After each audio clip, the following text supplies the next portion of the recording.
ఒక అంశం చెప్తాను నేను. హ్మ్. హ్మ్. ఎందుకంటే ఎన్టీ రామారావుకున్న వాక్చాతుర్యం లేదు. పైనుంచి ఎన్టీ రామారావుకు వెన్నుపోటు పొడిచి వచ్చిండు అనే పేరుంది ఆ టైంలో.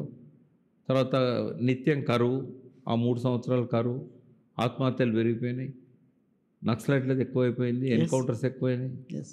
పోలీసులు మందు పాత్రలో చనిపోవడం ఎక్కువైంది, ఆయన మీద కూడా మందు పాత్రలు తర్వాత ప్రాంతాలు వచ్చినాయి, యెస్. నిరుద్యోగం పెరిగింది.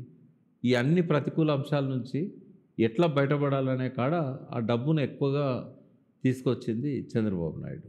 బట్ రాను రాను కేసీఆర్ కాలం వచ్చే నాటికి ఒక పార్టీ మీద ఆధారపడే వాళ్ళే రాజకీయాల్లో నిలబడాలి, పార్టీ ఎవరిని టికెట్ ఇస్తే వాడే గెలవాలి, నీ దగ్గర ఎంత తెలివి ఉన్నా, నువ్వెంత ప్రజల మనిషివైనా పార్టీ ఎన్నికలకు వచ్చేసరికి పార్టీ టికెట్ ఇవ్వకపోతే నీ పని అంతే. ఇంకా అంతే. ఒక ఇండిపెండెంట్గా నిలబడే పరిస్థితి ఉండకూడదు ఓకే. అనే వైపుగా ఈ డబ్బు ప్రవాహం అనేది రాజకీయాన్ని 99 నుంచి 2023 వరకు ఇది దాని జర్నీ.